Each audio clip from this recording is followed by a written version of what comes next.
Bomb से war हो रही है और दूसरी तरफ पैसे से, तो आप क्या सोचेंगे कौन जीत रहा है? ईरान और अमेरिका के बीच जो कॉन्फ्लिक्ट चल रहा है उसमें सबसे बड़ा डिफरेंस डैमेज और कॉस्ट का है।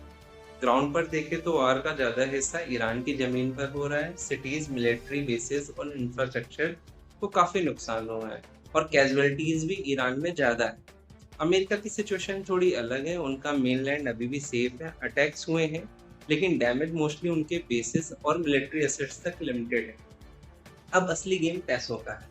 ईरान सस्ते ड्रोन्स और मिसाइल्स यूज करता है जिनकी कॉस्ट सिर्फ कुछ हजार डॉलर्स होती है, लेकिन अमेरिका उन्हें रोकने के लिए जो इंटरसेप्टर मिसाइल्स यूज करता है उनकी कॉस्ट मिलियंस ऑफ डॉलर्स तक होती है। मतलब सिंपल सी बात है, ईरान कम पैसे में अटैक करता है और अमेरिका उस अटैक को रोकने में ज्यादा पैसे खर्च करता है।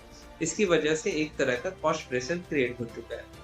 रिपोर्ट्स ये भी सजेस्ट करती है कि अमेरिका कॉन्फ्लिक्ट में रोज बिलियंस ऑफ डॉलर्स तक स्पेंड कर रहा है और उनका एक्सपेंसिव मिसाइल का जो स्टॉक है वो भी तेजी से खत्म हो रहा है। अगर ओवरऑल नुकसान की बात करें तो ग्राउंड और ह्यूमन लॉस ईरान को ज्यादा हुआ है, लेकिन फाइनेंशियल और रिसोर्स प्रेशर अमेरिका पर भी कम नहीं। वॉर खत्म करने की बात करें तो अमेरिका के अंदर पब्लिक प्रेशर बढ़ रहा है, लोग वॉर से थक चुके हैं और इतने बड़े खर्चे की वजह से गवर्नमेंट पर प्रेशर है कि इसे जल्दी से जल्दी खत्म करना चाहिए।